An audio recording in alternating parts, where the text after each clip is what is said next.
എല്ലാവർക്കും സൂക്കോ P S സിയുടെ ഒരു പുതിയ വീഡിയോയിലേക്ക് സ്വാഗതം. കേരള ദേവസ്വം ബോർഡ് ഗുരുവായൂർ ദേവസ്ഥത്തിലേക്ക് നടത്തുന്ന എക്സാമുകളുടെ സ്പെഷ്യൽ ടോപ്പിക്കിൽ നിന്നുമുള്ള പ്രീവിയസ് ഇയർ ക്വസ്റ്റ്യൻ ആൻസേഴ്സും അനുബന്ധ വിവരങ്ങളുമാണ് ഇന്നത്തെ വീഡിയോയിൽ. Without further ado let start. ആദ്യത്തെ ചോദ്യം, മലബാർ ദേവസ്വം ബോർഡ് നിലവിൽ വന്ന വർഷം. ഉത്തരം 2008. ദക്ഷിണ മലബാറിലെയും വടക്കൻ മലബാറിലെയും ഏകദേശം 1340 ക്ഷേത്രങ്ങളുടെ ഭരണത്തിനും നടത്തിപ്പിനുമായി രൂപീകരിച്ച ഒരു നിയമപരവും സ്വതന്ത്രവുമായ സ്ഥാപനമാണ് മലബാർ ദേവസ്വം ബോർഡ്. നിലവിൽ MR മുരളിയാണ് മലബാർ ദേവസ്വം ബോർഡ് പ്രസിഡന്റ്. അടുത്ത ചോദ്യം, പറശ്ശിനിക്കടവ് മുത്തപ്പൻ ക്ഷേത്രം ഏത് പുഴയുടെ തീരത്താണ് സ്ഥിതി ചെയ്യുന്നത്? ഉത്തരം വളപട്ടണം പുഴ. വടക്കൻ കേരളത്തിലെ പ്രധാനപ്പെട്ട പുണ്യതീർത്ഥാടന കേന്ദ്രങ്ങളിലൊന്നാണ് പറശ്ശിനിക്കടവ് മുത്തപ്പൻ ക്ഷേത്രം. വളപട്ടണം നദിയുടെ തീരത്താണ് ഇത് സ്ഥിതി ചെയ്യുന്നത്. പവിത്രമായ ബാവലി നദിയുടെ പോഷക നദിയാണ് വളപട്ടണം പുഴ. പറശ്ശിനിക്കടവ് മുത്തപ്പൻ ക്ഷേത്രത്തെക്കുറിച്ച് ചില വിവരങ്ങൾ നോക്കാം. പറശ്ശിനിക്കടവ് ശ്രീ മുത്തപ്പൻ ക്ഷേത്രം അല്ലെങ്കിൽ പറശ്ശിനി മുടപ്പുര ശ്രീ മുത്തപ്പൻ ക്ഷേത്രം വടക്കൻ കേരളത്തിലെ പവിത്രമായ തീർത്ഥാടന കേന്ദ്രങ്ങളിലൊന്നാണ്. ക്ഷേത്രത്തിലെ പ്രധാന ദേവനായ മുത്തപ്പൻ ദരിദ്രരുടെ സംരക്ഷകനായി കണക്കാക്കപ്പെടുന്നു. തിരുവപ്പൻ അല്ലെങ്കിൽ വലിയ മുത്തപ്പൻ എന്ന പേരിൽ മഹാവിഷ്ണുവിനെയും വെള്ളാട്ടം അഥവാ ചെറിയ മുത്തപ്പൻ എന്ന പേരിൽ പരമശിവനെയും ഇവിടെ തെയ്യം കെട്ടിയാടുന്നു. തിരുവപ്പന, വെള്ളാട്ടം, ചെറിയ മുത്തപ്പൻ, വലിയ മുത്തപ്പൻ, അമ്പല മുത്തപ്പൻ, പുരളിമല മുത്തപ്പൻ തുടങ്ങിയ വിവിധ പേരുകളിൽ മുത്തപ്പൻ അറിയപ്പെടുന്നു. ക്ഷേത്രത്തിൽ തെയ്യം അനുഷ്ഠാനം ദിവസേന നടത്തപ്പെടുന്നു. ആരാധനയുടെ പ്രധാന രീതിയാണ് തെയ്യം. വണ്ണാൻ സമുദായത്തിൽ നിന്നുള്ളവരാണ് തെയ്യം അവതരിപ്പിക്കുന്നത്. പൂജകളും അനുഷ്ഠാനങ്ങളും തീയ സമുദായത്തിൽ നിന്നുള്ളവരാണ് നടത്തുന്നത്. ക്ഷേത്രത്തിലെ പ്രസാദം സാധാരണയായി വേവിച്ച പയറും ചായയുമാണ്. മീനും കള്ളും വഴിപാടായി സമർപ്പിക്കുന്നത് ഇവിടെ ഒരു ആചാരമാണ്. മുത്തപ്പൻ്റെ ആരാധനാലയം മടപ്പുര എന്നാണ് അറിയപ്പെടുന്നത്. മുത്തപ്പൻ പലപ്പോഴും ഒരു നായയുമായി കൂടെ ഉണ്ടാകുമെന്ന് വിശ്വസിക്കപ്പെടുന്നതിനാൽ ക്ഷേത്രത്തിൽ നായ്ക്കളെ പവിത്രമായി കണക്കാക്കുന്നു. അതിനാൽ ക്ഷേത്രവളപ്പിൽ തെരുവ് നായ്ക്കൾ നിറഞ്ഞിരിക്കുന്നത് സാധാരണമാണ്. ക്ഷേത്രത്തിലെ പ്രധാന ഉത്സവമാണ് വാർഷിക വിളവെടുപ്പ് ഉത്സവമായ പുത്തരി തിരുവപ്പന. മുത്തപ്പൻ തിരുവപ്പന ഉത്സവം എന്നും ഈ ഉത്സവം അറിയപ്പെടുന്നു. ഉത്സവത്തിനായി ഒത്തുകൂടുന്ന എല്ലാവർക്കും ക്ഷേത്രം സൗജന്യ ഭക്ഷണവും താമസം നൽകുന്നുണ്ട്. ക്ഷേത്രത്തിലെ പ്രധാന വഴിപാടുകൾ തിരുവപ്പന, പയംകുത്തി, പയംകുട്ടി വെള്ളാട്ടം, കരിങ്കലശം, ഒട്ടുവെള്ളാട്ടം എന്നിവരാണ്. അടുത്ത ചോദ്യം, ഇരിങ്ങോൾ കാവ് ഏത് ജില്ലയിലാണ് സ്ഥിതി ചെയ്യുന്നത്? ഉത്തരം എറണാകുളം. എറണാകുളം പെരുമ്പാവൂരിൽ നിന്നും 5 കിലോമീറ്റർ ദൂരെ സ്ഥിതി ചെയ്യുന്ന ഒരു കാവാണ് ഇരിങ്ങോൾ കാവ് അഥവാ ഇരിങ്ങോൾ കാവ് ഭഗവതി ക്ഷേത്രം. പരശുരാമൻ്റെ 108 ദുർഗാലയങ്ങളിൽ ഒന്നാണ് ഇതെന്ന് വിശ്വസിക്കുന്നു. ക്ഷേത്രത്തിന് ചുറ്റുമുള്ള മരങ്ങളെ ആരാധിക്കുന്നു എന്നതാണ് ഇരിങ്ങോൾ കാവ് ക്ഷേത്രത്തിലെ പ്രധാന സവിശേഷത. കംസൻ നിഷ്ക്രൂരമായി കൊല്ലാൻ ശ്രമിച്ച നന്ദഗോപൻ്റെയും യശോദയുടെയും കുഞ്ഞാണ് ദേവി എന്നാണ് വിശ്വാസം. ദേവി വന്നിരുന്ന കാവ് ഇരുന്നോൾ കാവായും പിന്നെ ഇരിങ്ങോൾ കാവായും അറിയപ്പെടാൻ തുടങ്ങി. വലുപ്പത്തിൽ കേരളത്തിൽ 3ാമതാണെങ്കിലും നഗരമധ്യത്തിൽ സ്ഥിതി ചെയ്യുന്ന ഏറ്റവും വലിയ കാവാണ് ഇരിങ്ങോൾ കാവ്. ഇവിടുത്തെ ഭഗവതിക്ക് ഗന്ധം ഇഷ്ടമല്ല. അതുകൊണ്ട് ഗന്ധമുള്ള പുഷ്പമോ പൂജാ വസ്തുക്കളോ ഉപയോഗിക്കാറില്ല. ചെത്തി, തുളസി, താമര എന്നീ പുഷ്പങ്ങളല്ലാതെ മറ്റൊരു പൂവും പൂജക്കെടുക്കില്ല. സാമ്പ്രാണിത്തിരി പോലും ഇവിടെ കത്തിക്കില്ല. 1 or 2 കർപ്പൂരം മാത്രമാണ് ദീപാരാധന സമയത്ത് ഉപയോഗിക്കുന്നത്.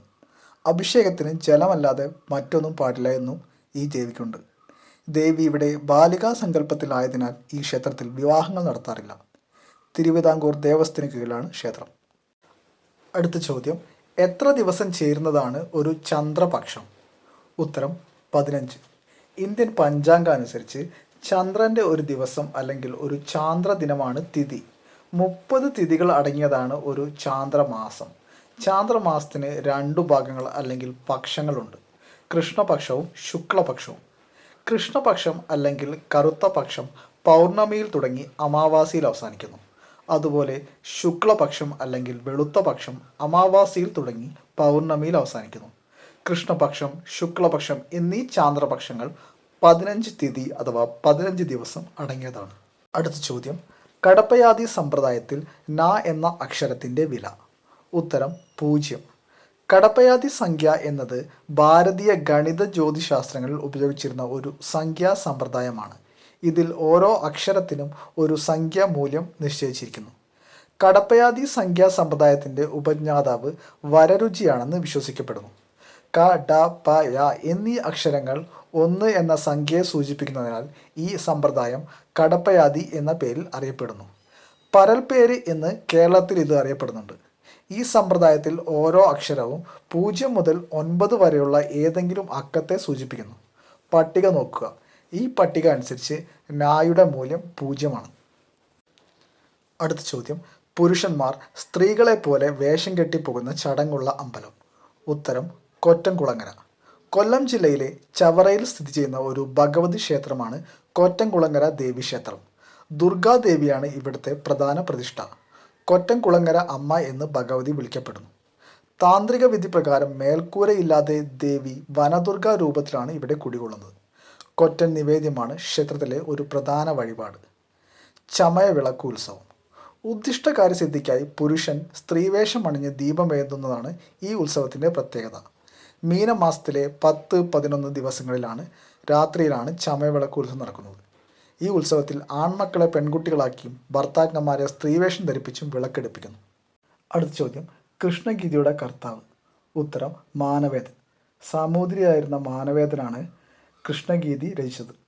അടുത്ത ചോദ്യം, നാരായണീയം ഏതു പുരാണം സംഗ്രഹിച്ച രൂപമാണ്? ഉത്തരം ഭാഗവത പുരാണം. ഗുരുവായൂരപ്പനെ കുറിച്ചുള്ള ഭക്തിസാന്ദ്രമായ കാവ്യമാണ് നാരായണീയം. നാരായണനെ സംബന്ധിക്കുന്നത് എന്നർത്ഥം വരുന്ന നാരായണീയം എന്ന ഗ്രന്ഥം ഭാഗവതത്തിൻ്റെ സംഗ്രഹീത രൂപമാണ്. മേൽപ്പത്തൂർ നാരായണ ഭട്ടതിരിയാണ് ഇത് രചിച്ചത്. ഒരു പ്രാർത്ഥനയുടെ രൂപത്തിലാണ് നാരായണീയം എഴുതിയിട്ടുള്ളത്. ഇത് പൂർത്തിയാക്കി ഗുരുവായൂരപ്പൻ്റെ കൃപയാൽ മേൽപ്പത്തൂർ വാതരോഗത്തിൽ നിന്ന് മുക്തി നേടിയതായി പറയപ്പെടുന്നു.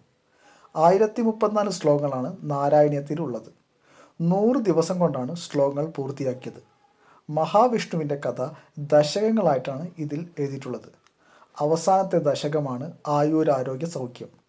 100-ാം ദശകത്തിൽ മഹാവിഷ്ണുവിൻ്റെ പാദം മുതൽ ശിരസ്സു വരെയുള്ള രൂപത്തിൻ്റെ വർണ്ണന നൽകുന്നു. ഇതിനെ കേശാദിപാദ വർണ്ണന എന്നറിയപ്പെടുന്നു. നാരായണീയം 1587 എഴുതപ്പെട്ടത്. നാരായണീയത്തെയും അതിൻ്റെ ഉപജ്ഞാതാവായ മേൽപ്പത്തൂർ നാരായണ ഭട്ടതിരിയെയും ആദരിക്കുവാൻ എല്ലാ വർഷവും വൃശ്ചികം 28 നാരായണീയ ദിനമായി ആചരിക്കുന്നു. അടുത്ത ചോദ്യം, ശില്പരത്നം എന്ന വാസ്തുശാസ്ത്ര ഗ്രന്ഥത്തിൻ്റെ കർത്താവ്. ഉത്തരം ശ്രീകുമാരൻ. കേരളത്തിലെ ശില്പശാസ്ത്രത്തിൻ്റെ ആധാര ഗ്രന്ഥങ്ങളിൽ പരമപ്രധാനമാണ് ശ്രീകുമാരൻ നമ്പൂതിരി രചിച്ച ശില്പരത്നം. അദ്ദേഹം ചെമ്പകശ്ശേരി പൂരാടൻ തിരുനാൾ തമ്പുരാൻ്റെ സദസ്സിനും ശില്പരത്നം നിർമ്മിച്ചത് തമ്പുരാൻ്റെ ആജ്ഞ അനുസരിച്ചുമെന്നാണ് ഐതിഹ്യം. ശില്പരത്നത്തിൽ 46 അധ്യായങ്ങളുള്ള പൂർവ്വഭാഗവും 35 അധ്യായങ്ങളുള്ള ഉത്തരഭാഗവും അടങ്ങിയിരിക്കുന്നു. അടുത്ത ചോദ്യം, ഗുരുവായൂർ ദേവസ്വം ബോർഡിൻ്റെ ഇപ്പോഴത്തെ ചെയർമാൻ. ഉത്തരം ഡോക്ടർ വി.കെ. വിജയൻ. ഗുരുവായൂർ ദേവസ്വത്തിൻ്റെ നിലവിലെ ചെയർമാനാണ് ഡോക്ടർ വി.കെ. വിജയൻ.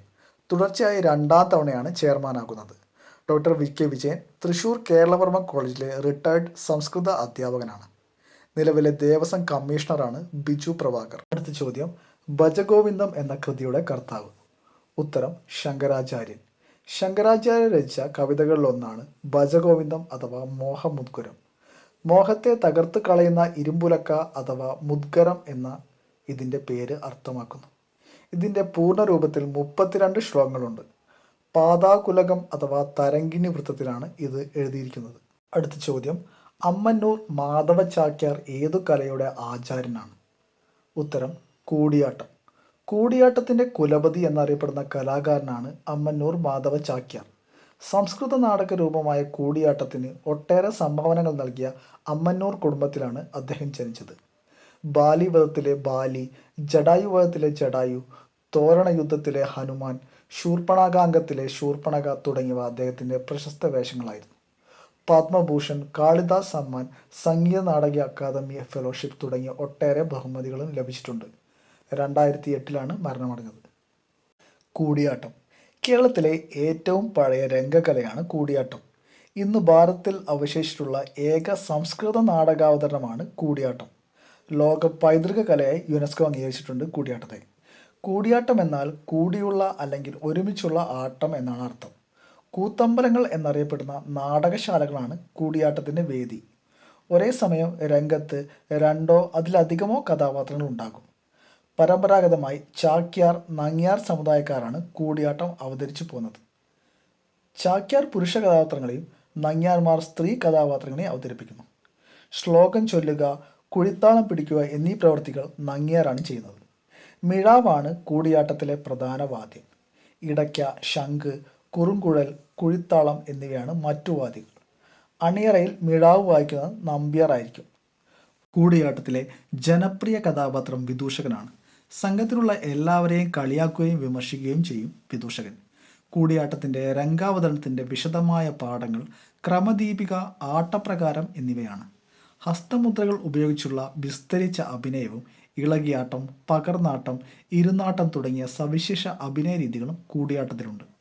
കൂടിയാട്ടത്തിൻ്റെ അതുല്യ കലാകാരൻ ഗുരു മാണി മാധവ ചാക്യാർ ശാസ്ത്രീയമായി രചിച്ച നാട്യകൽപദ്രുമം എന്ന ഗ്രന്ഥം കൂടിയാട്ടത്തിൻ്റെ സമസ്ത വശങ്ങളെയും കുറിച്ച് പരാമർശിക്കുന്ന ആധികാരിക ഗ്രന്ഥമാണ്.